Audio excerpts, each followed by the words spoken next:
Good afternoon, Gordon. Here we go.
Good afternoon, everybody.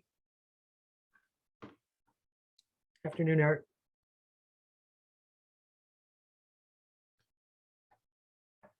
How's it going, Eric? Good, good. Hope all is well with everybody else. So it's 1:30. So with the time being exactly 1:30, I will call the March 30th, 2022 special STRGBA GSA meeting to order. On the phone, I see we have Michael Renfro from the City of Oakdale, Miguel Alvarez from the City of Modesto, myself from Oakdale Irrigation District, Gordon is here from the Modesto Irrigation District, and Christy, we've got Christy here from Stanislaus County. Looks like Mike Pitcock from City of Waterford just logged in, and I see Michael Rydell here from City of Riverbank. So perfect, we got a quorum and everybody's here. Very good, very good. Okay, so first item up, we're just gonna take some business from the public. So at this time, interested persons are welcome to introduce any topic within the agency's jurisdiction. Matters presented under this heading may be discussed, but no action will be taken by the agency at this meeting. So we'll open it up to the public, business from the public.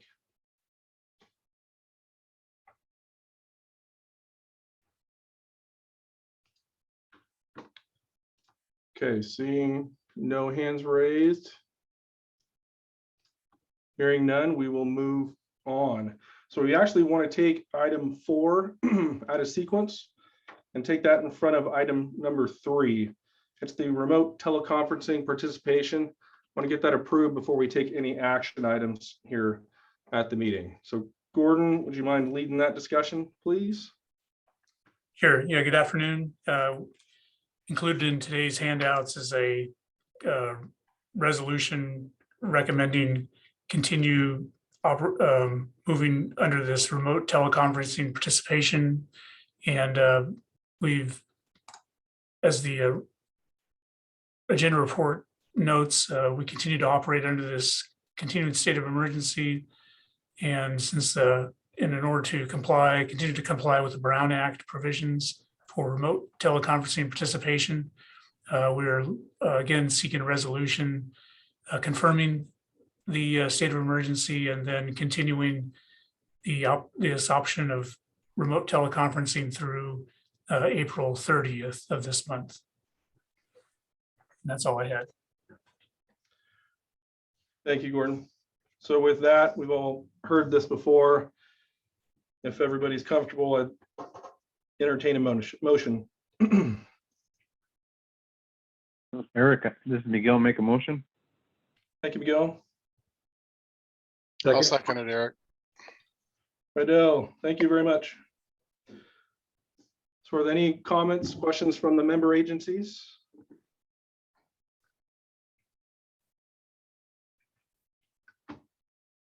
Okay, we'll open up to the public. Any comments or questions from the public? Item number 4, remote teleconferencing.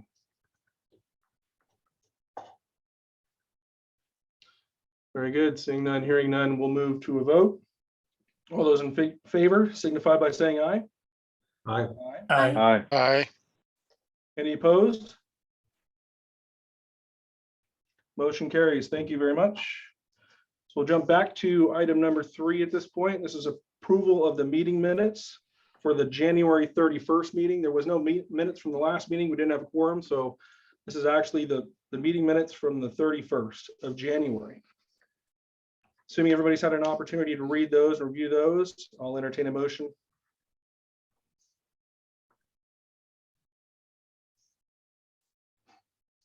Move approval. Thank you, Gordon.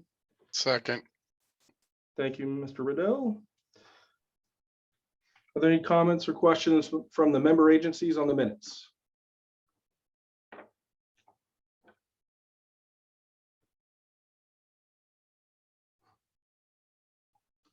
Okay, we'll move it to the public. Any comments, questions on the minutes from the January 31st meeting from the public?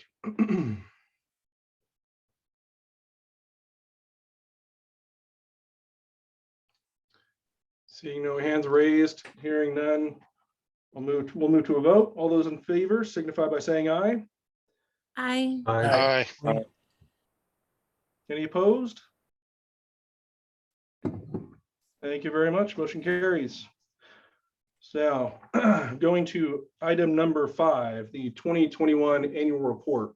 So we've got a presentation from, I believe, Liz, and then I think Dominic or Ali are going to follow that up. Correct? That's right. All right. Take it away, Liz. Okay, thanks, Eric. So I will share my screen.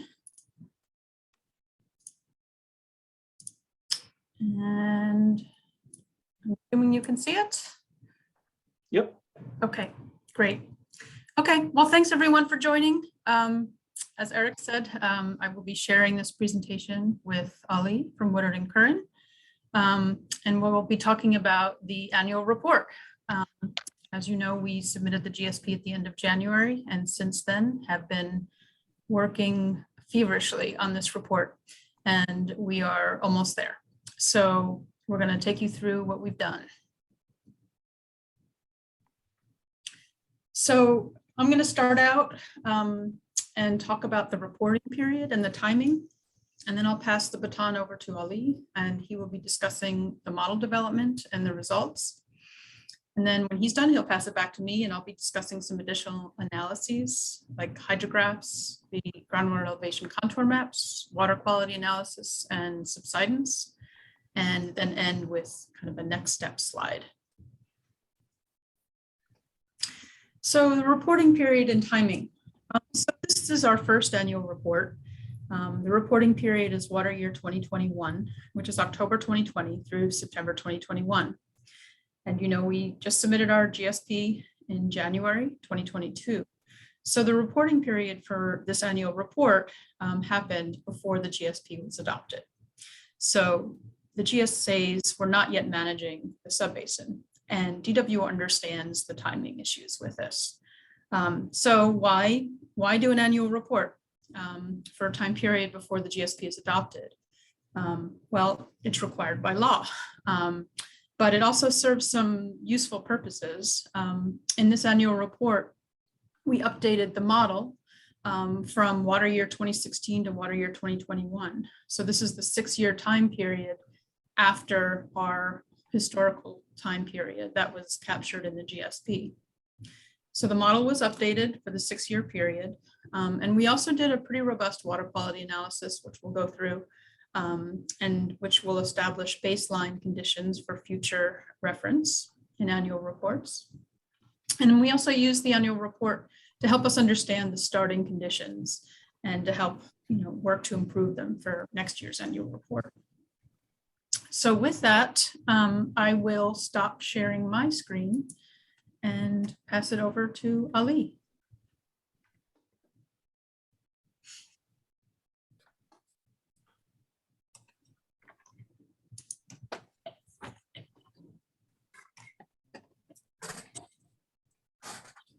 Thank you, Liz, and thank you, Eric. Good afternoon, everyone. Trying to go ahead and share my screen here. Just give me a second, please.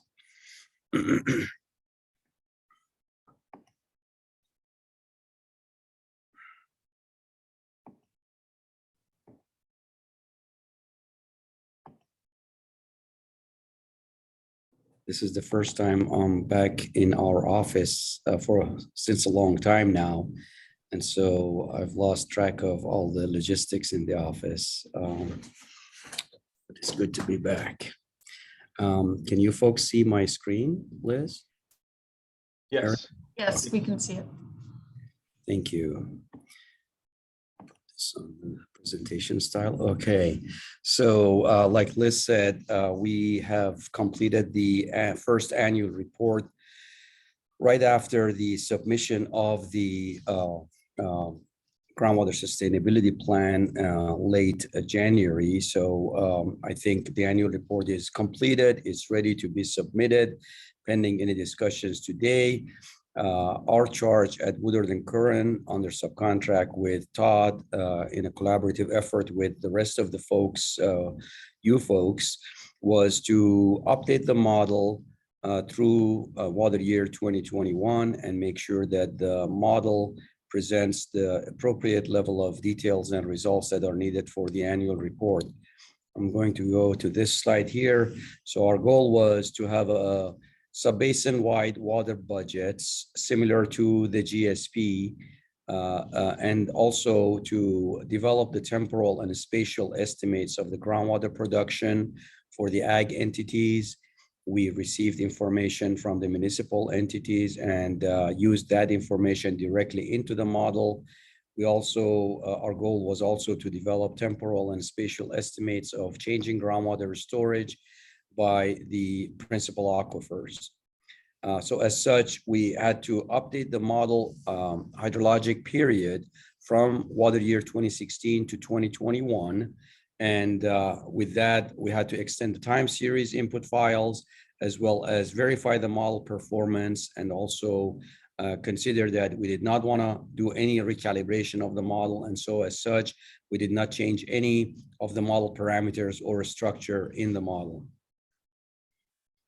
The main data sets that we relied on for the annual report update was based on the state, federal, and other resources as delineated and listed out in here. We had PRISM for the precipitation, CIMIS station data sets for evapotranspiration, DWR information for land use data, and we relied on ERIMS for riparian diversions, and then the CDEC for and GS for stream flow, and CASGEM and water data library for groundwater levels. So the first one is out the door is precipitation data. This chart here is showing the annual rainfall data in the basin with a line which shows cumulative departure from the mean.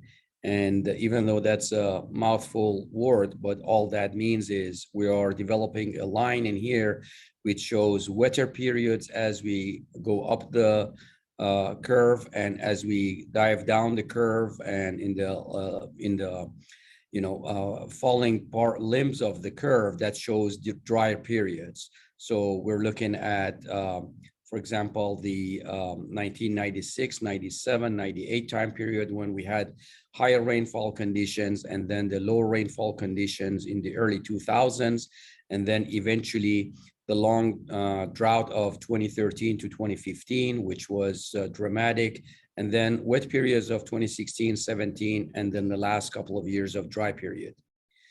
The table on the right-hand side here is showing the average annual rainfall conditions and rainfall levels. And so based on these rainfall levels and the San Joaquin River hydrologic index, we categorized each year by the year type: dry, wet, below normal, wet, dry, and critical conditions and critical years. So the last 2 years, we've really been also hit again with low rainfall conditions. And we also needed to not only look at the rainfall over the time, but we also needed to look at it over space. And so we used the PRISM data, which is basically a raster of rainfall data from all sorts of rainfall gauges throughout the state, and developed for the purposes of looking at spatial distribution of rainfall. We mapped that over to the model grid. And so the darker areas, of course, show higher rainfall rates, and the lighter areas show lower rainfall rates, somewhere around 6 to 7 inches over on the west side, and upwards of about 10 to 11 inches on the east side towards the foothills. Along with that, we also needed to rely on CIMIS station information to get ET data. And so this chart here is showing the annual bar charts of the ET information from 4 stations. 2 of them are directly within the basin, and 2 are further south. But overall, we averaged all of those out and got a fairly good understanding of what the ET trends are over time.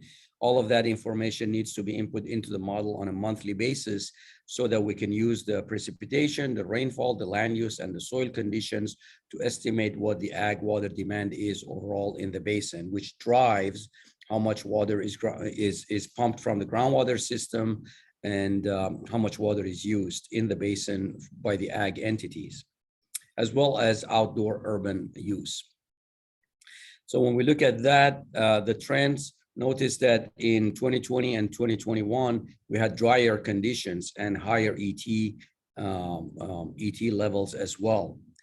We looked at the temperature data to sort of reaffirm and reconfirm what we were seeing in the ET data, because that was really, the increase in the ET over the past 10 years or so was very, eye-catching for me. And so we started looking at the temperature trends, and lo and behold, there is actually increasing trends in the temperature. These are monthly temperature fluctuations over the course of 1990 onwards to date.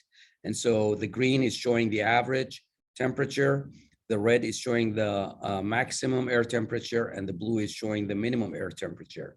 Notice that overall we have a rising and increasing trend in the temperature, which supports the chart that I showed you before on the ET. And so that's really eye-opening in my mind as to how the temperature has over time been increasing. So rainfall data ET data. That's all needed to estimate what ag water demands are. We also need land use and cropping pattern. And for that, we updated the model data sets for 2016 and 2018 land IQ data, which was developed as part of a contract with the DWR. And all of that was mapped over to the model. This shows the 2018 distribution of the cropping pattern, but more importantly, when we look at it over time, this stack bar chart shows the annual cropping pattern for each year. So we had the 2014 Land IQ, we have the 2016 Land IQ survey, and also 2018 Land IQ survey. So all of this information prior to 2015 was already in the model, and we had calibrated the model to those land use conditions and groundwater conditions. And then the information to the right of this red dashed line is all updated model information. And so the 2016 and 2018 land use surveys are interpolated in between. So we have a fairly good coverage on an annual basis.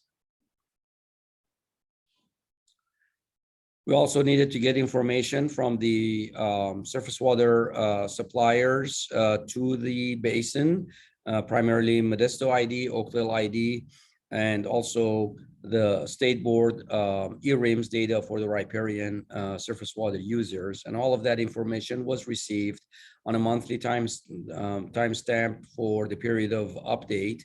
And the ag deliveries were, this is the table of the average ag deliveries for the water year 2021, approximately 85,000 acre feet for the surface water supplies to MID, 41,000 acre feet of groundwater use, groundwater deliveries by MID. And then similarly for Oakdale ID, the deliveries by the district of surface water and the groundwater, and then almost about 15,000 acre feet of riparian usage. We also received information on what MID has wholesaled to the city of Modesto. And so that's also almost 30,000 acre feet in water year 2021. So all of that put together on a stacked bar chart between the ag deliveries and the, this is primary, ag deliveries is all stacked bar chart by entity and also by sector. So ag is, the dark blue is MID ag deliveries, and then the lighter blue is the conveyance, this lighter blue. The mid color blue is the urban deliveries, MID's urban deliveries to the city of Modesto. And then similarly for OID, and then the riparian surface water users.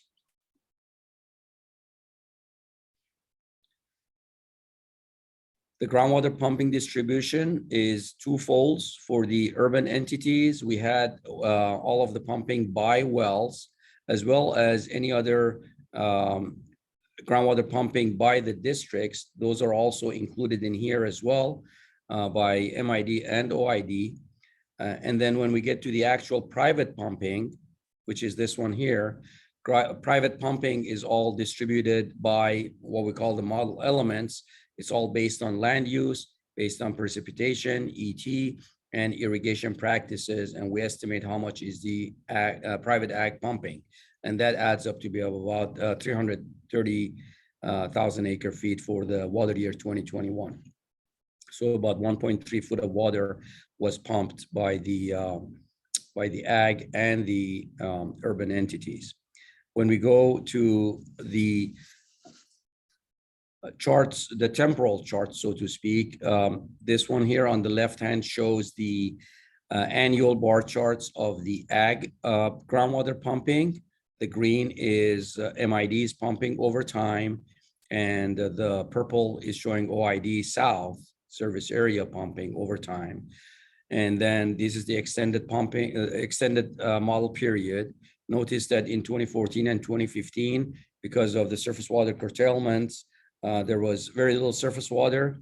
Ag had to still, stay stay basically in business. And so there was significant amount of groundwater pumping in 2014 and 2015 by the ag entities. And that's all embedded into the model calibration. So this is the newer period from 2016 onwards. Same type of thing for the urban entities. We received all of the information from the urban entities, updated it. And so this one here is showing the stacked bar chart of the various urban entities, cities of Modesto, Oakdale, Riverbank, and Waterford, all stacked up.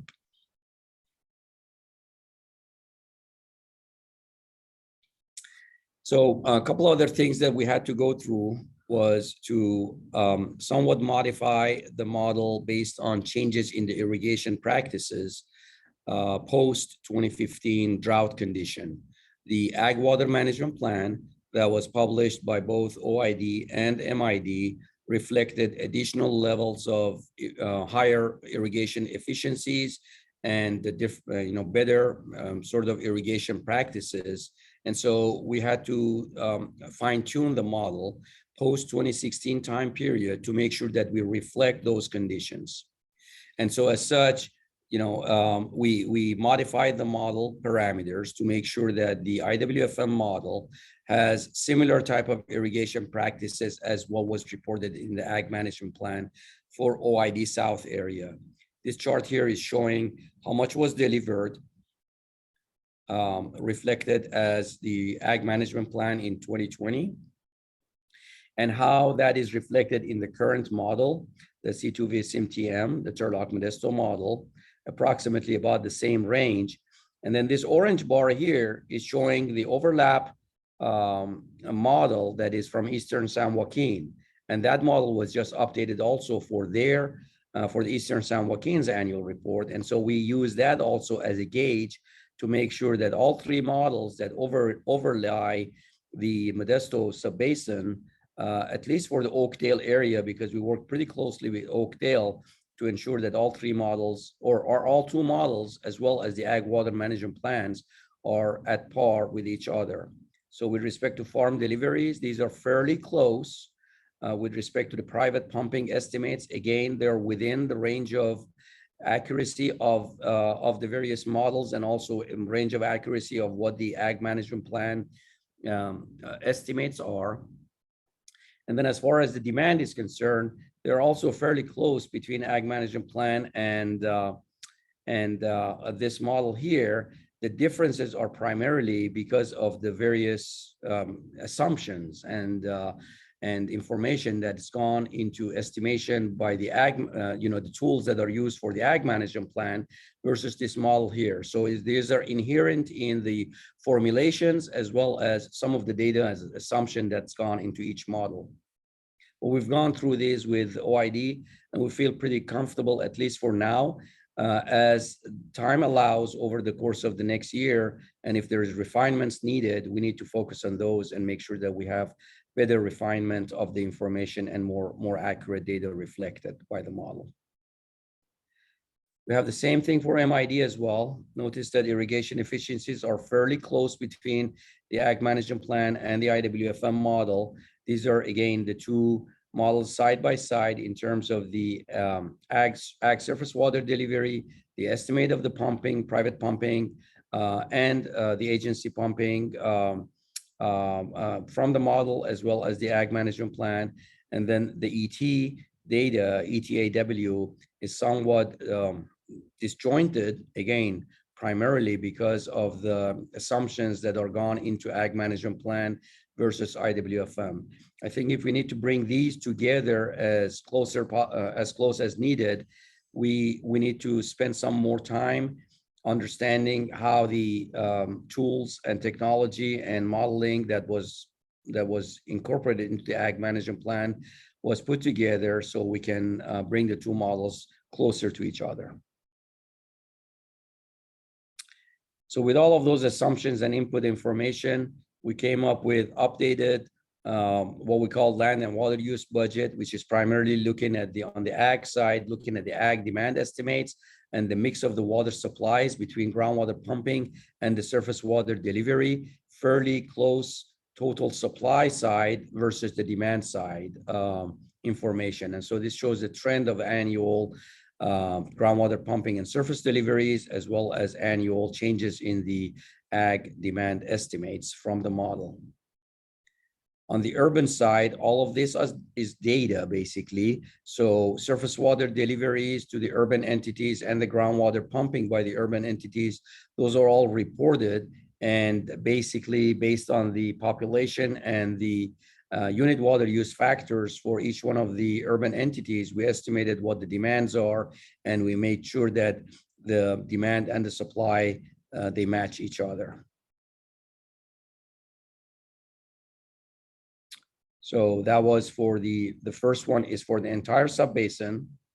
This one here is the same presentation and charts for the Modesto area. So that includes MID and the city of Modesto. And then this one here is showing Oakdale area. And for the purpose of this presentation, we've been asked before to keep the scales the same. So this gives you an idea of the scale of the water use within the basin. And that's why the vertical scales are the same. Kind of makes it difficult to decipher the details of the charts, but it's for presentation on the relative scale of the water use within the basin. So we look at the non-district west. This is, very minimal non-district west water usage, both in terms of the demand and the supply. There is very little pumping going on, but mostly surface water supplies and some urban water use on the non-district west. And when we get to the non-district east, there's hardly any urban use, but the ag use has been going up and increasing over time. And it has also increased over in 2020 and 2021 water years as well. And so all of that impacts what's happening on the surface, on the land surface, and eventually the impacts on the groundwater system. And so this is the impacts on the groundwater system here. The left-hand chart shows the totality of how much each area, in this case, the entire subbasin, is affecting the groundwater system. So we're looking at the groundwater pumping with the negative, so to speak, bar charts here, which designates how much is outflow from the groundwater system and how much is the inflow into the system based on deep percolation and any other recharge from canals and conveyance. Those are all shown in purple here. So the balance between these two here, the sum of the inflows and the outflows, shows you the impact on the basin. So for example, and that's shown on this chart here. So every one of these bars here is the difference on an annual basis between what's extracted from the system and what's put back in based on the operations of each one of the entities. In this case here, we're looking at the subbasin. So subbasin as a whole, we had more inflow into the system, into the groundwater system back in 90s. And then as we got into early 2000s, we had a mix. And once we got into the drought of 2014, 2015, we had significant net withdrawal from the system. And then that went away during the wet years, 2016, 2017, and we're back during the drought years. We're impacting the groundwater system more during the last 2 years as well. I have the same chart for the Modesto area, that's MID and the city. Again, the net effect is, the basin in that part of the basin was pretty, pretty balanced, some higher, some lower, some deficits. During the drought, we had quite a good chunk of deficit from the system, net extraction. And then again, the last couple of years also, we've had net extractions from the system. In the OID area, again, we were at fairly positive state during the 90s and early 2000s, and things are starting to level off basically. And so we see much less a positive impact onto the basin. And so depending on what the drought conditions are going to be over the next few years, and depending on what the surface water supplies are going to look like over the next few years, things may start to look differently. But for now, we're still in a positive territory in the OID area. When we look at the non-district west, it's fairly balanced. Again, overall, somewhat of a net deficit. When we look at the non-district east, though, the net deficit is continuously increasing. And that shows, pretty much, when the development started back in the non-district east in early 2000s and continuous development, and then reliance on groundwater system, regardless of the hydrology, we continuously increasing the deficit conditions on the non-district east area. This bar chart here, you've seen this before. This shows basically the collective of all of the inflows into the system, into the groundwater system. That includes how much is the deep percolation, how much is the canal recharge, and also the blue here shows the stream conditions. And the gray shows the total pumping. So in the past, both Stanislaus River and the Tuolumne River, both collectively where the groundwater system was discharging into the rivers. And lately, after the drought, things have changed. And so overall, the stream and the rivers are seeping and contributing to the groundwater system. So conditions have changed. The dark black line shows the change in the groundwater storage over time on a cumulative basis. So when the line is going up, we've been having good times and groundwater system was in much healthier conditions. And since then, things have been going south. And that's why the sigma, that is why we're planning to try to address these issues and try to make sure that this condition levels off over time. We have 20 years basically to get there. And this table here is showing the 2021 water year deficit and contributions to the groundwater system from different sources. The net deficit is about 130,000 acre feet, which is what we've estimated using the model for water year 2021.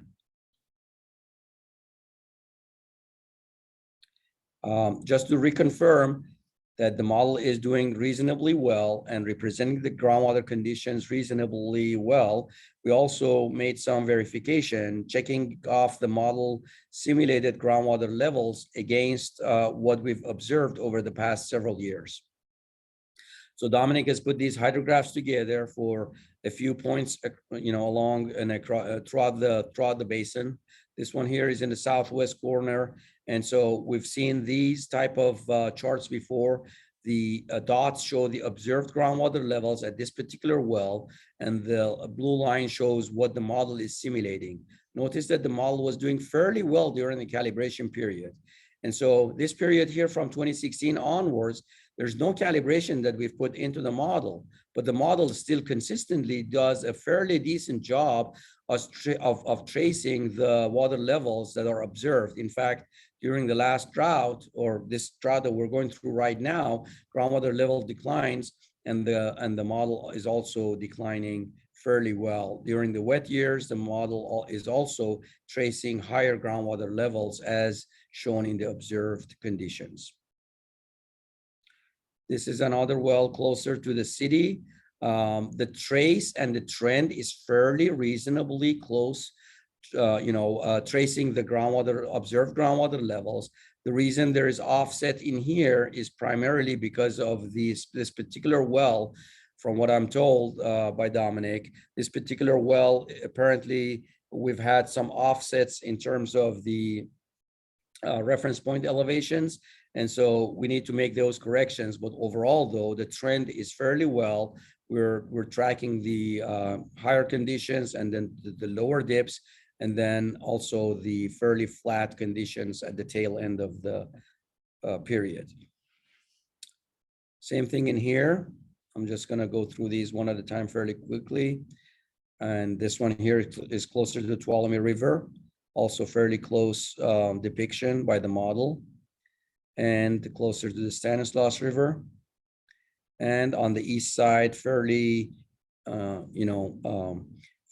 rapid decline in observed groundwater levels, and the model is also simulating that fairly well. And that's also a depiction of the higher groundwater pumping over the last few years as well. Again, closer to Tuolumne. And the last but not least is what we need to report to the DWR as part of the annual reports on what the distribution of the change in groundwater storage has been for the water year 2021. The rate of change or the amount of change, volume of change is shown in here, 130,000 acre feet, like I've shown you before, throughout the system, approximately 17,000 acre feet in the western upper and western lower, and about 100,000 on the eastern side. That translates when we look at the depth of, or we look at that change in storage in terms of depth, it's about half a foot of change in groundwater storage, so to speak. And about 0.3 and 0.3, 3/10 of a foot for the western upper and lower, and about half a foot on the eastern side. This one here, the map is showing the distribution of those changes in groundwater storage, which is required by regulations to be submitted to the DWR.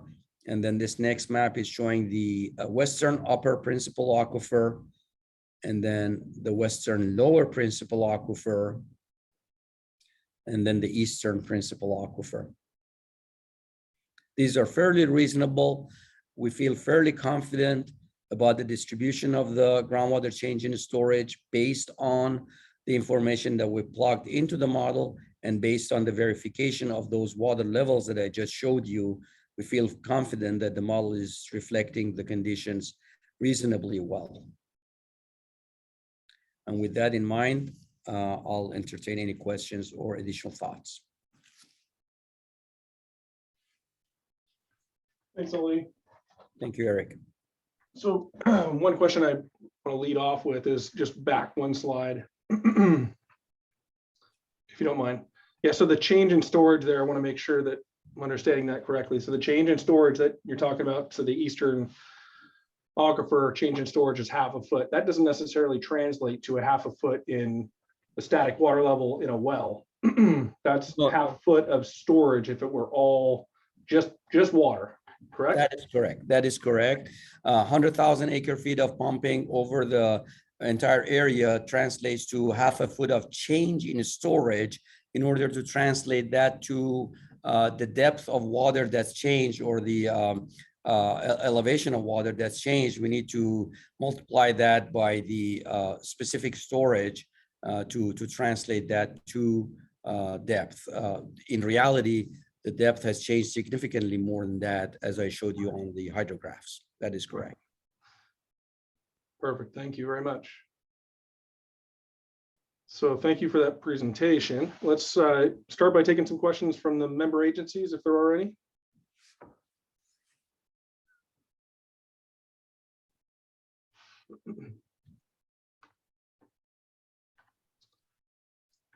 Okay, well, let's start fielding some questions from the public.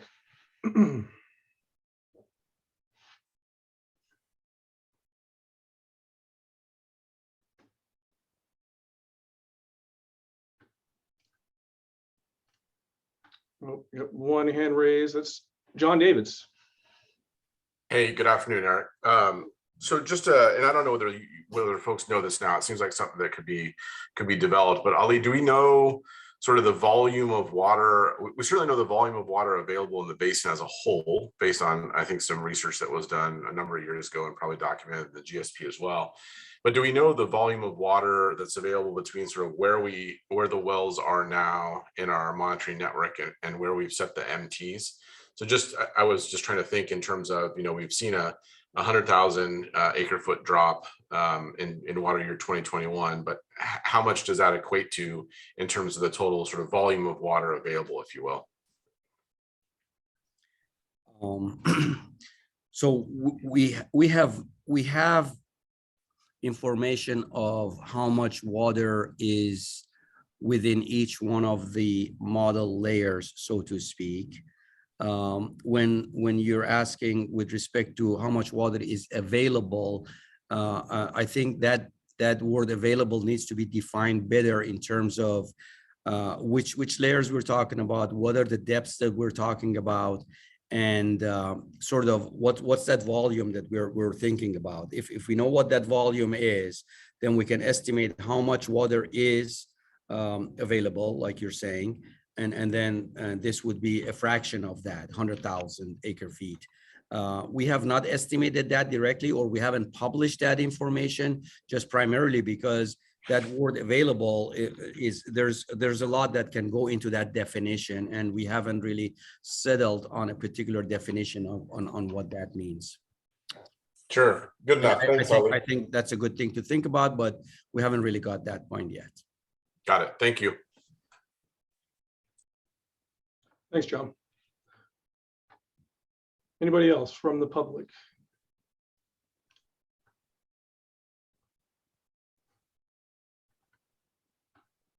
Okay. So you did a good job, Ali. All right, thank you. And Liz, thank you very much. Thank you all very much for your hard work on getting that done. So it's all ready to push the button and submit this, right? Yeah, so that's what I'm going to do next. So this is an action item. Well, Eric, I'm sorry. Go ahead, This Liz. is, Yeah. I still have some more slides to go through. Oh, do you? Okay. Okay, Yeah. let's go back to Liz and finish that up. I need to Great. stop. I need to stop sharing if I can. It just doesn't let me do that. Hold on a minute, Liz. So you can start sharing. Oh boy. Hold on. I'm sorry. There we go. Okay, you should have it now. Okay. Yeah, thank you. Okay, yeah, so just a few more slides. We wanted to discuss some additional analyses that we did apart from the model. And the first thing I wanted to go through are some hydrographs, and Ali showed you some hydrographs already. These are some additional hydrographs at different scales. And the one thing that I wanted to say is that, you know, you're seeing sort of patterns here of water levels and changes in storage that really reflects the hydrology, reflects the ET, reflects the precipitation that we've had over the last few years. And you'll see the same things in these upcoming slides on the hydrographs. So what we did in the annual report is we updated over 80 hydrographs for the representative monitoring wells, which I'll be referring to as RMWs. And just to remind you, these are the monitoring wells that are in the monitoring network, the GSP monitoring network that we submitted to DWR in January. And for the annual report, we updated these hydrographs with any water level data that we had received since we submitted the GSP. So these hydrographs, updated hydrographs, are included as an appendix in the annual report. And during water year 2021, most water levels were either at or above the minimum thresholds. And minimum threshold is abbreviated MT on this slide, for the rest of the slide. But we did have some water levels that were below the MTs in certain wells, not many. But for chronic lowering of water levels, we had a total of 5 wells where water levels were below the MTs. 2 of those wells out of 39 were in the eastern principal aquifer, and 3 of the 5 wells in the western lower principal aquifer had water levels below MTs. And that needs to be qualified, and it is qualified in the report. 2 of those 3 wells are new Prop 68 monitoring wells. They were constructed between, I think, February and June of last year. And some of those water levels that are below the MTs in these 2 wells are some initial water levels that were measured in the wells. So the wells hadn't quite equilibrated yet. So we think that, this isn't anything to be concerned about. And we will, have more data to look at next year for the next year's annual report. And in the western upper principal aquifer, there are 17 RMWs, and water levels in all of those wells were above the MTs. So for the monitoring network for interconnected surface water, we had a total of 4 wells that had water levels that were below the MTs during water year 2021. Includes 3 out of 8 wells along the Stanislaus River and 1 out of 10 along the Tuolumne River. We only have 2 wells in the monitoring network for interconnected surface water along the San Joaquin River, and water levels in both of those were at or above the MT. So I'm going to take you through a few hydrographs. So the map on the lower right-hand side of your screen will show you where the hydrograph is that you're looking at, the red dot. And also I have circled in red the water level measurements that were made during water year 2021 on each of these slides. So this is a well, Canfield 90.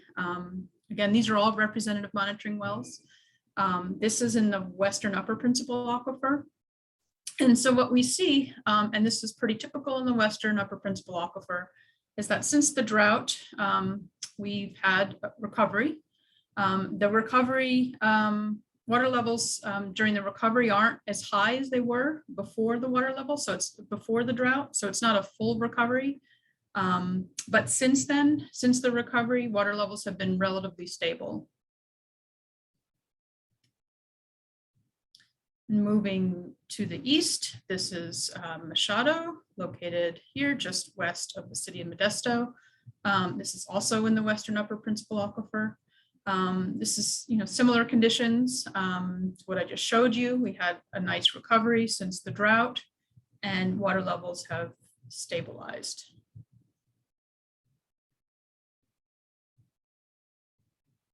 Moving further to the east, this is the Bangs Ave 243 representative monitoring well. What we're seeing is that water level declines increase to the east. So we see since the drought, water levels recovered, they were pretty stable. But during water year 2021, there's the beginning of a downward trend. So we're still above the minimum threshold here, but water levels are declining. And the most recent measurement that you see here is in the fall of 2022, the most recent one, which is outside of our reporting period for this annual report, but you can see it continues to decline.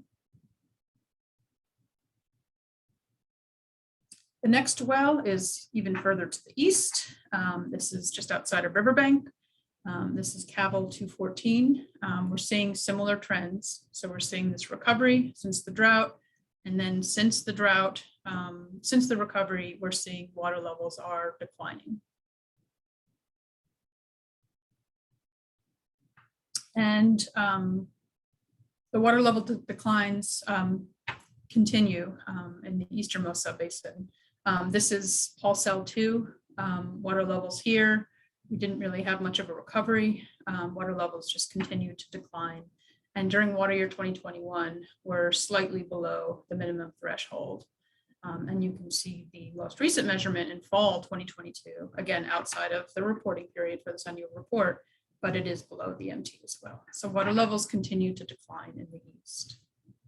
But that is one of the reasons we set interim milestones. So when we submitted the GSP, we indicated to GWR that we understood that water levels in some wells in the non-district east and the OID management areas would continue to decline until projects and management actions and GSP implementation could begin. So this is okay. We anticipated this.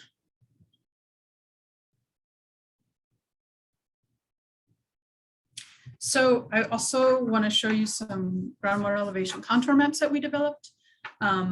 We developed 4 different maps for 2 different time periods during water year 2021. One is in fall 2020 and one is spring 2021. During each of those time periods, we have a map for the wells that are screened in the western upper and the eastern principal aquifers, and then a second map that shows the data for the western lower principal aquifer.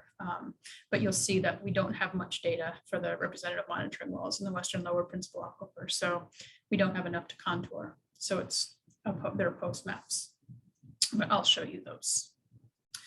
So one thing that we did for this annual report, which is very helpful, is that because we were getting the water level data, we worked on the Turlock subbasin annual report, and we had all of the water level data for both subbasins at the same time. So what we did was we developed the contour maps for both subbasins at the same time, which really helped us along the Tuolumne River, the shared boundary.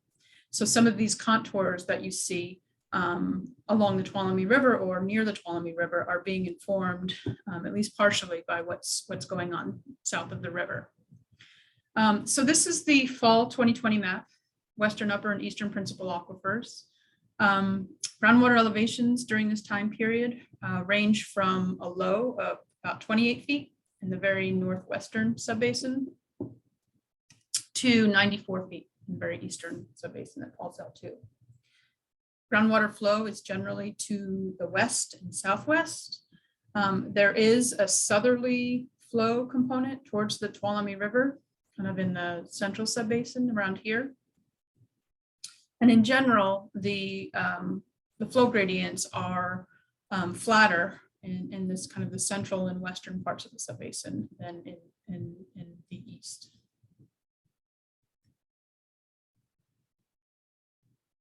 And so here's the map for the western lower principal aquifer. And like I had said, we don't have a lot of representative monitoring wells in the western lower principal aquifer. This is before fall 2020 was before we constructed the Prop 68 monitoring wells. So we've added some to the western lower principal aquifer since this time period. During fall 2020, we had water levels at 2 City of Modesto monitoring wells. Groundwater elevations are relatively similar, 41 and 44, but there's just not enough data to contour.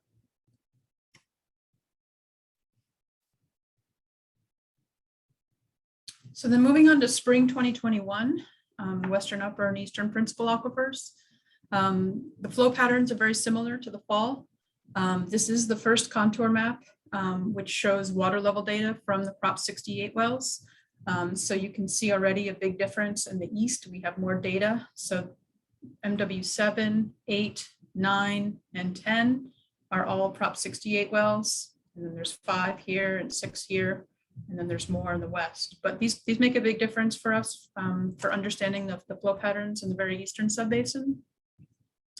Overall, for the wells that were on both the fall 2020 map and the spring 2021 map, we see that groundwater elevations in those wells increased on average of about 1.5 feet, which is to be expected that water levels would increase from the fall to the spring time periods.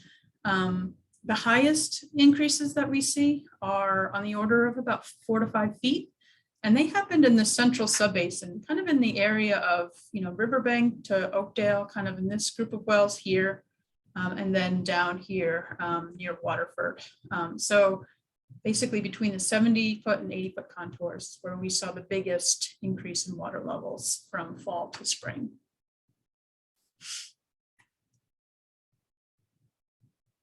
And then moving on to the western lower principal aquifer, we still don't have a lot of data in the spring. Again, we are still installing and constructing the Prop 68 wells, but we do have one Prop 68 well here, MW2D. There's still not a lot of data to contour, but we will have more data next year. And the subbasin is thinking and planning about installing more wells in the future, and the western lower principal aquifer is a obvious kind of area where we could use some more wells and more data. So we'll have more information in the future. So we also did a pretty robust water quality analysis for this annual report. We followed the methodology that was described in the GSP. We downloaded historical water quality data from the GAMA database through the GeoTracker website for 7 constituents of concern. And those are arsenic, nitrate, uranium, total dissolved solids, 123 TCP, PCE, and DBCP. And what we did in the annual report is we've produced one map per constituent that shows which wells were sampled during water year 2021, which is our reporting period. And those wells, and I'll show you a couple of examples, but the wells that were sampled during water year 2021 are color coded according to what their maximum concentrations are during the historical period. which is from water year 1991, the beginning of the GSP historical study period, to through our current reporting period, water year 2021. And again, I'll show you next couple slides, a couple of those maps and explain this a little more. But what this water quality analysis does is it sets up a baseline for us so that we can evaluate future changes in water quality. So for next year's annual report and annual reports after that, the water quality data will be compared back to this baseline that we developed.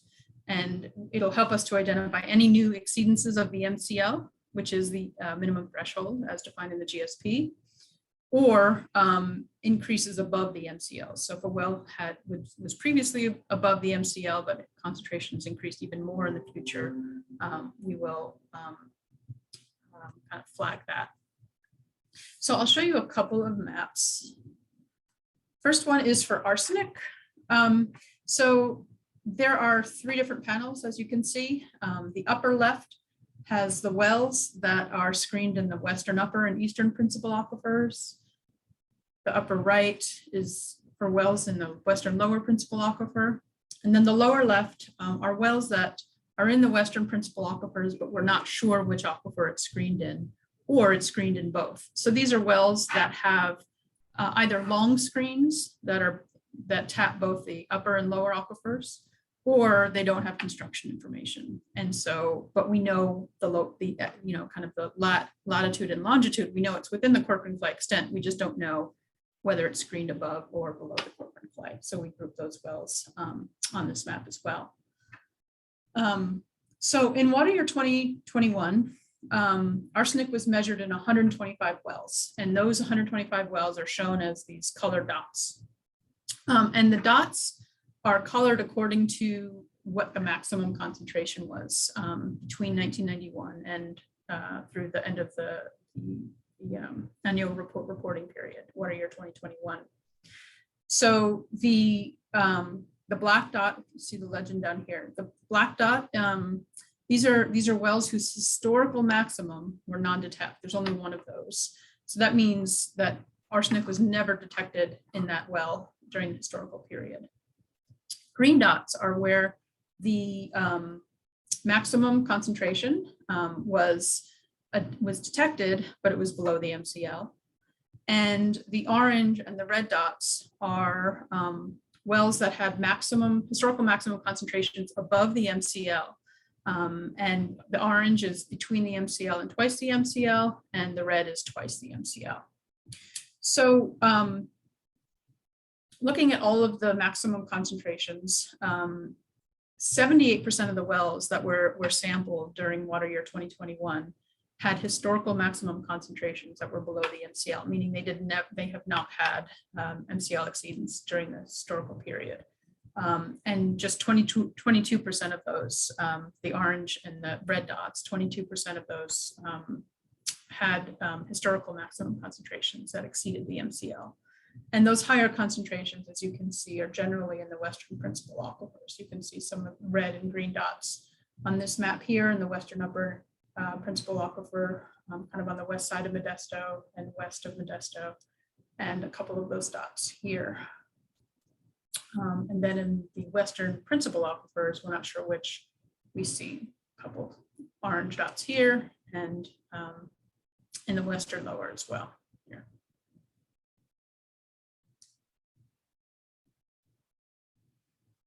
And here is the map for nitrate. During water year 2021, nitrate was measured in 282 wells. 84% of those had historical maximums that were less than the MCL. So those are again, the green and the black dots. And 16% of the wells that were sampled in water year 2021 had historical maximum concentrations that exceeded the MCL. Those are the orange and the red dots. And there's no, very clear pattern to where the MCL exceedances happened. They seem to happen throughout the subbasin, kind of scattered.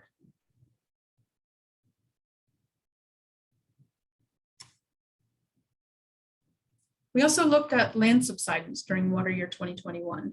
And the good news is that there is no land subsidence indicated during this reporting period. And this is based on two sources of data. The primary source is the DWR INSAR data, which is available through the DWR website. And that's what you're seeing here. The gray colors are the INSAR data. The light gray, both the light gray and the dark gray colors mean that the vertical chain displacement was actually positive, meaning that land surface rose slightly, but it's very, very small. It basically means that it's either stable or maybe rose very slightly. But the take-home message here is there was no land subsidence. And we also have a few GPS stations in the subbasin, and those are shown as the green triangles here and the blue triangles, one there and one in the very eastern subbasin. To confirm what we see with the INSAR data, that there's actually a slight rise in land surface elevation, but again, very, very minimal. Two of them are active. These are inactive. These green stations were actually inactive during 2021. They don't have data, but overall, this information indicates that no land subsidence occurred during the reporting period. So next step, we have completed the report. We have uploaded that report to the DWR portal, and all the information that DWR requires to go along with that annual report is also on the portal. And so once this is approved, then it just needs to be submitted to DWR, and it's due April 1st. So we have until the end of the week to do that. So that is all I have. Thank you. Does anybody have any questions? Thanks. Thanks, Liz. Yeah, we'll take questions from the member agencies first.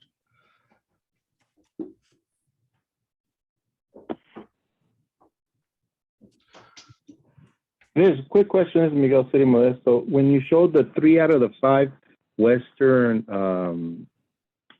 NWM, the reference wells, or the is that 5 that are 3 out of the 5? So if we go, like, for example, if we were basically, is it we're out of compliance per se for right now, but we haven't reached the 2 years threshold, and we're still within the well, there's probably no interims out on the western side. Yeah, but I mean, after a certain. I don't think we're out of compliance. First of all, the hydrographs show that water levels at one point during water year 2021 were below, shortly after they were constructed, some of the initial measurements, but then water levels increased and are above the MTs. Oh, okay. But All also, also I think that, again, this is where this is a reporting period that's before the GSP was adopted, and so DWR understands the timing of this all. We're not managing yet to the subbasin. So I wouldn't say that we're out of compliance here. Okay, well, that's clarity. It's come back since then. Yes. If you look at the hydrograph, okay, they do come back. Yeah. And we'll have information by next year, and we'll be able to have a better idea of what's going on in these wells. But, usually I don't take a lot of, I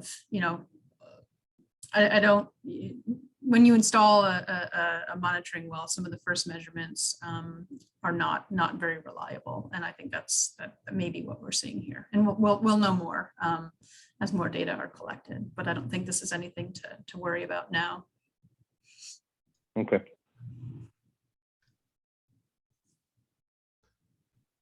Anybody else from the member agencies?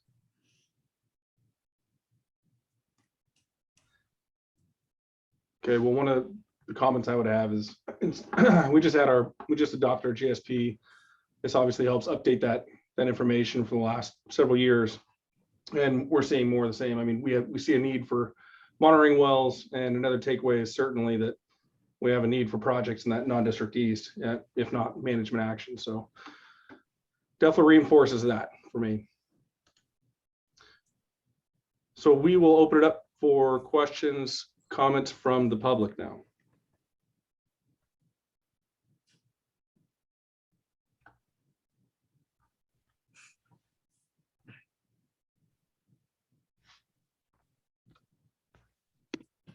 Okay.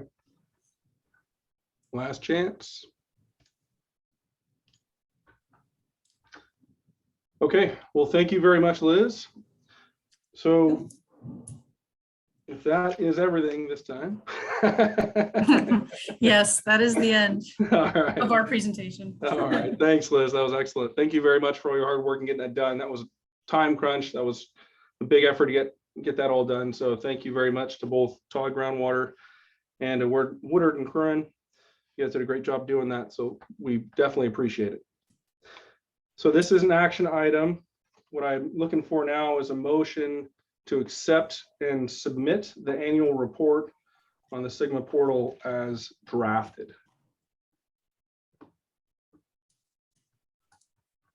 Eric, this is Miguel City Modesto. I'll make a motion. Thank you, Miguel. Second, Waterford. Thank you, Mike. So with that, I'll give everybody one last chance on the action item to provide their feedback.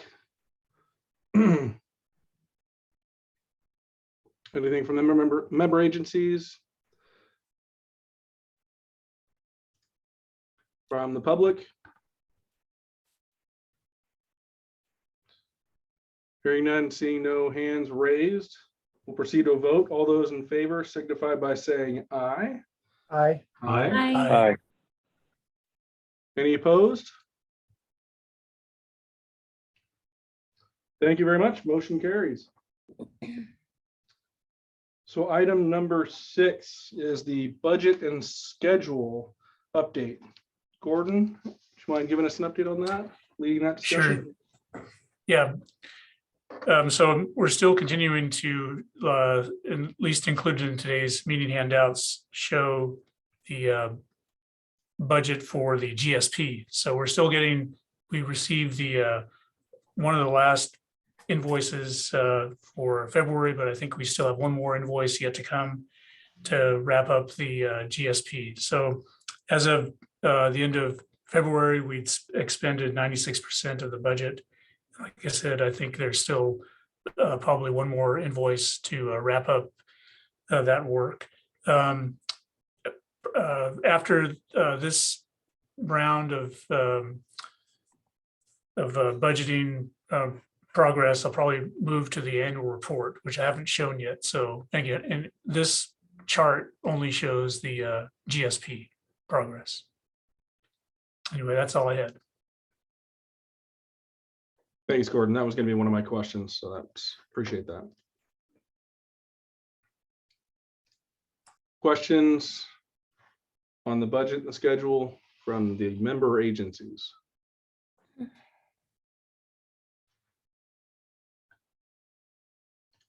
Okay, any questions from the public? Questions, comments from the public?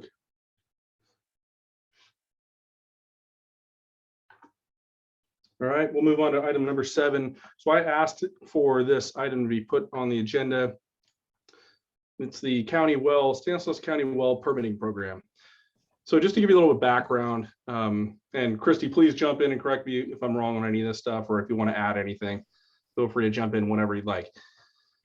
So the county's well permitting program, after the groundwater ordinance was passed in November 2004, the approach was to really determine first, after they accepted a well permit, to determine whether it was exempt or whether it was non-exempt. And if it was exempt, then that was allowed for expedited approval of the permit and the application. When it was not exempt, then there would be further analysis done by the county, and they would potentially have a formal CEQA analysis requirement of the applicant. So there were a few exemptions. One still is the de minimis extraction. So that's really extraction of wells that are planning to extract less than 2 acre-feet per year. So typically, domestic well. Number 2 is replacement well. So a like for like replacement. So where you really weren't going to expand the additional or add additional groundwater demand for the well, or expand the extraction capability of the well. The third, which is really why we're talking about this, I think is, or I know, is why I brought it up, is the exemption for water agencies or their ratepayers, their landowners essentially, that are in compliance with and have been incorporated into an approved groundwater management plan. So this was really, for the first, as I understand it, was really intended to allow exemptions for secondary or supplemental type of wells. So those, for example, in an irrigation district or with a riparian right, that were just using it as a secondary source. It wasn't their primary source of water. It wasn't intended to be.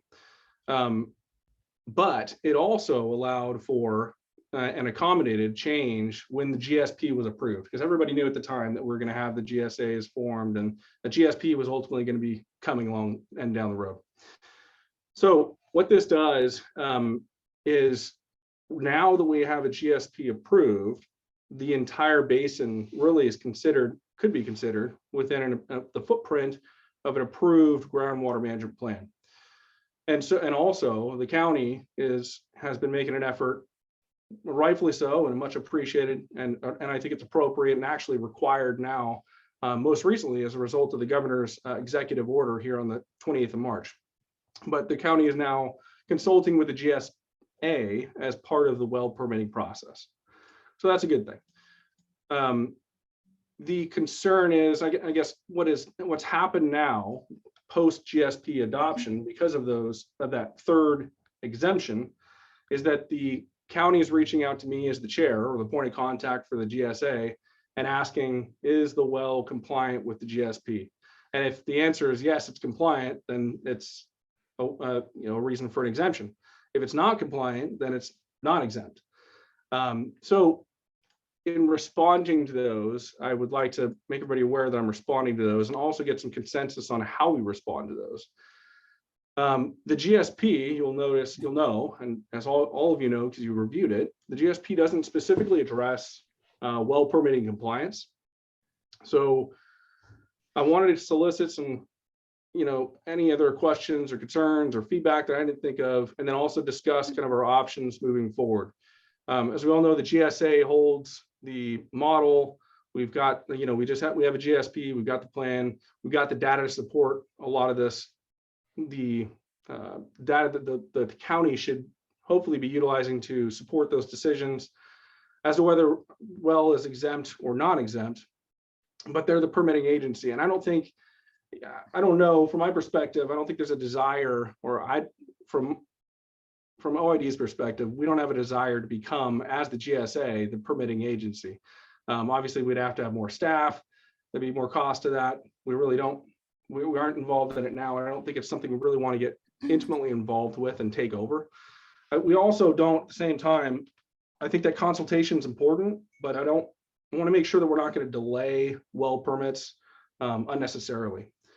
So with that, I'll just take some general, any comments, questions, and open the discussion before I come up with what I want to let you know I think may be a proposed at least initial step forward.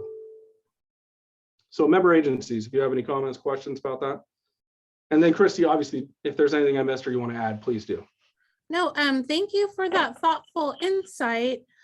Just a reminder that if the GSAs come to the determination that the project is not in compliance with the plan, or you don't know, the permitting would fall back into the hands of the county, who would require that supplemental application, and then to move through the CEQA process to demonstrate that the project would not be unsustainable extraction of groundwater with undesirable results. Mm-hmm. So we do still have some flexibility in the meantime for those projects that kind of seem to lay in gray areas. Yeah, thank you. And I think the one of the kind of issues I'm having is understanding compliance to us means, I guess, because we don't really, like I said, we don't really address it. So, and we don't have any, for example, we don't have any restrictions, allocations, none of that, none of those management actions are in place to give you that feedback yet, but that can change. So, but yeah, thank you very much for that clarification. Other member agencies, questions at this point? Okay. Eric, this is Miguel, City of Modesto. Yep. I truly would like to hear your point first. Yep. The only thing that's come just to my mind, if we were to do like something that's more simple, like you say, not to restrain these wells from getting permitted. If we were to show our representative monitoring wells and draw basically grids between them, and such that if one of these wells landed within those grids, and if any of the 3 wells that created that grid was already a non-compliance, maybe it's an area we would consider not to allow. If all 3 wells that were creating that grid were in compliance, maybe that's an area we do allow. Something to that effect might be on the simple way of doing a map. There are more details to discuss, but that's kind of like the idea that in a simple world, quick, that we can see, are these wells already bordering a representative monitor well that is below the threshold or not? And when I mean by grid, if you connect every monitoring well to another such that you basically form a grid of triangles throughout the whole basin, and you look at any one of the 3 triangles that forms that grid, if any one of the wells is below the minimum threshold, then that might be an area we do not allow a monitoring well or a well to come in. But if all 3 are green and good and above the minimum threshold, then we should be fine. And I'm just saying that's an example. It could be maybe 2 of the wells be bad versus, just 1, or it's maybe 1 that's bad for the last 2 years. We can get deeper into what we would want to consider, or it could be wells that are on their way down, or wells that are coming back out of it, that they're recovering for the last 2 years. If all 3 wells have either been recovering or are showing that they're above, something to consider. And that's the only thing I've ever thought of when this question has been posed in the back of my mind. This is the only way I can think of how we would do it on the quick and dirty, short of doing an analysis. Like we've had to, as a city, we've had to show an analysis with the hydrogeologist showing that our well is sustainable and we're not going to draw down water levels from the neighbors. But that's getting a little bit more complicated. Mm-hmm. But that's all I have, Eric. Thanks, Miguel.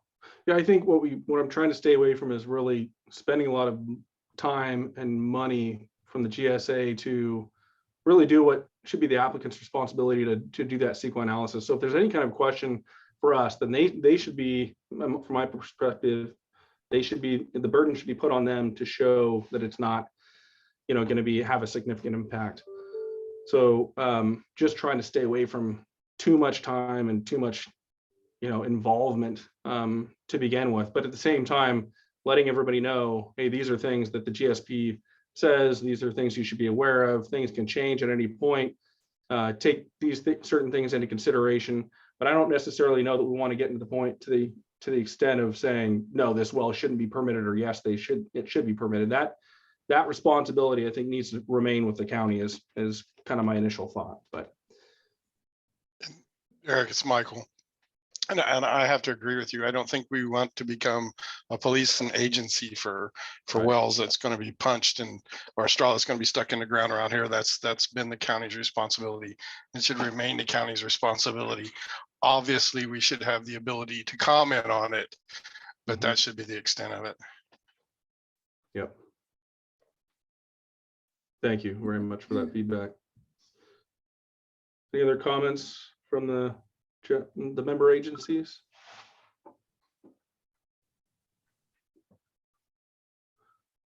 Okay, I see a couple hands raised in the public. Let's go to the public here. Val, you're at the top of the list here on my screen at least, so go ahead, Val. Thanks. Yeah, Valerie Kincaid. And I think I agree with everything everyone said, and I really appreciate the cautiousness with which the GSAs are kind of approaching this. I think it's appropriate. I know that Eric, you just said you're worried about time and involvement, and probably not surprisingly, I'm worried about liability. And I think that changes a little bit with the new executive order that has come out, which really kind of provides a statewide well moratorium on at least non-domestic wells, unless there's a consistency determination. And really the GSAs have to be careful that they're not, accused of not promoting groundwater sustainability by allowing all wells to just come in, but also not get on the wrong side of well applicants and water rate rules, and all of a sudden be not allowing overliers to come on and exercise those existing rights. So my sense is, taking all of that, and I thought Miguel had some really good ideas, and you did, Eric, too. The questions that a GSA really can answer are not whether a well applicant is consistent with a GSP. It can answer the questions of whether there are existing well extraction limits, and it can probably answer the question that Miguel was getting at, which is it in the area of existing MT violations? And my suggestion to folks is to answer those questions and then ask the county and work with the county to put in an acknowledgement or waiver or caveat or what have you that says, hey, listen, the MT levels around your area are this deep. So if you're going to drill a well that's 100 feet deep, but the MT is going to allow people to go to 200 feet, you may want to know that.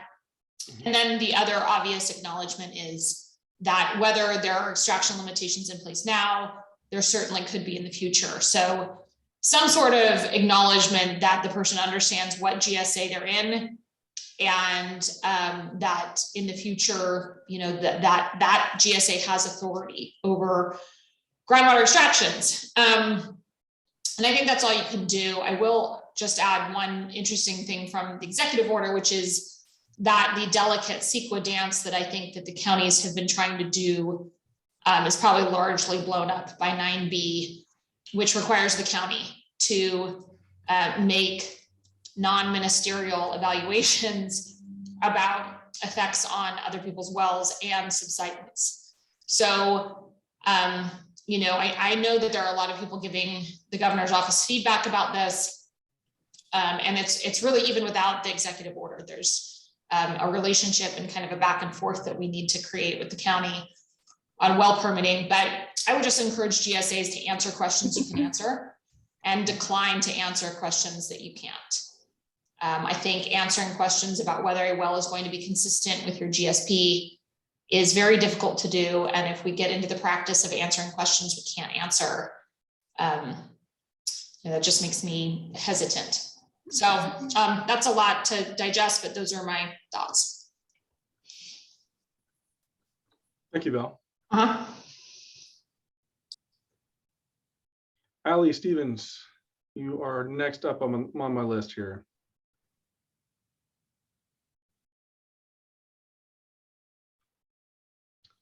You're on mute currently if you're trying to speak.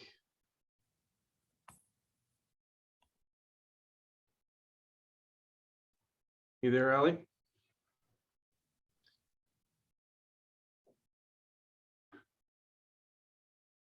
Okay, let's move on to Mr. Fogarty for now.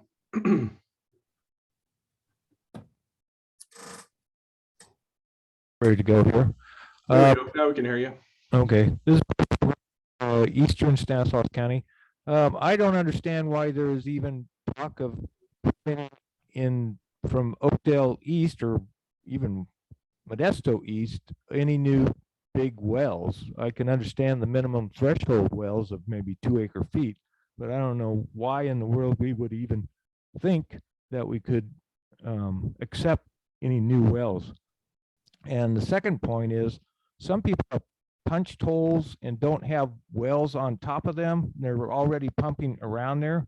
I think they're going to be kind of using those new wells that they don't have pumps on yet to basically get around trying to justify their water use and availability on the current property. And they're just going to be having like 10 pumps for instead of one, to because they don't have any groundwater to get as it is. So that's my comments.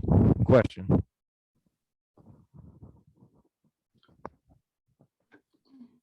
Maybe that's just something for you to keep in mind there, Christy. From the Mr. Fogarty, the county groundwater ordinance still does prohibit the unsustainable extraction of groundwater.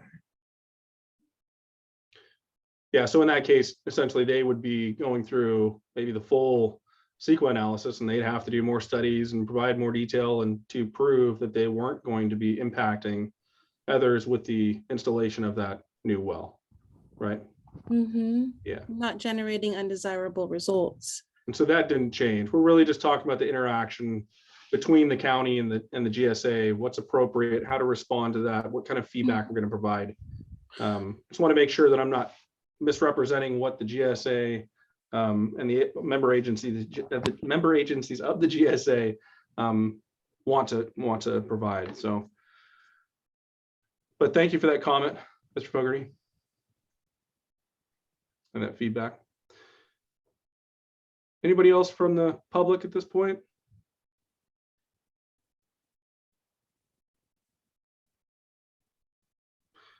Okay, so my proposal, I think we need to, what I don't want to do is just ignore this. I want to make sure that we're not holding things up, and I want to make sure I've got some, at least some good feedback on how to initially appropriately respond in the eyes of the entire GSA to this consultation.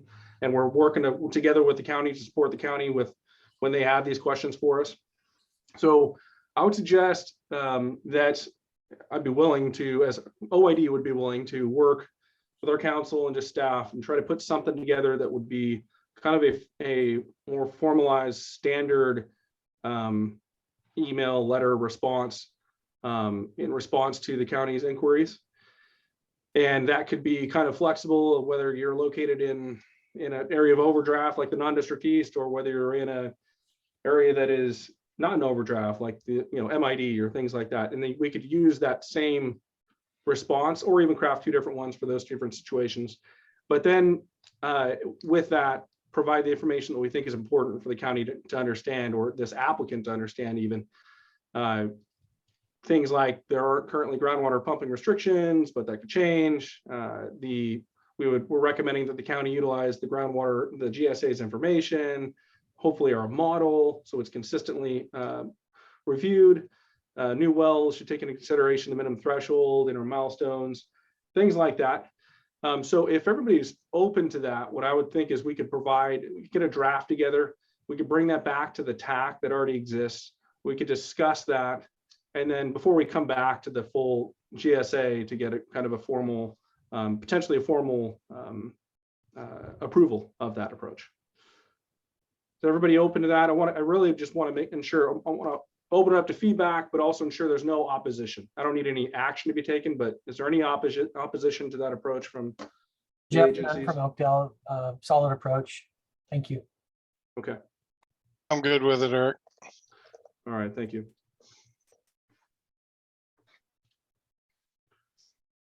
Yeah, I'm good. Also, Eric. Sounds good, Eric. All right, good. Same here. Okay, well, thank you. Appreciate that. So that wraps up number 7 here. Number 8 is the next meeting. So our next regularly scheduled meeting would be April 13th at 1:30 on Zoom. That may actually warrant cancellation due to some lack of business between now and then. We're not too far away from that date. So don't be surprised. We haven't officially canceled it yet, but don't be surprised if that gets canceled. Any feedback from the member agencies on the next meeting date? I'm good with it. That's my birthday and I don't plan on working that day, so. Eric, this is Gordon. And I don't have a necessary problem canceling it. I just think at some point we just need to start looking at the budget for 2023. And Absolutely. I think in our MOU, I think we say that we should have one in play, or at least a draft in place by June of each year. Yep. And I was actually going to bring that up on the number 9, just generally. We're definitely going to need to talk about budget here coming up. So thank you for that, Gordon. Okay, comments, input from the public on the next meeting.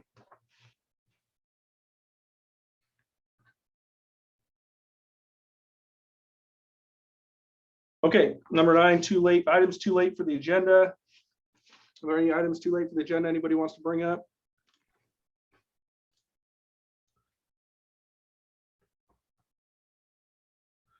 Okay, in general, I did want to mention that we did get an email. You got an email from me, and that was put together, composed originally from Miguel, and that was just notifying everybody of the grant application process. And coming up here, that's coming up, enrollment in that and applications are expected to be due by September of this year.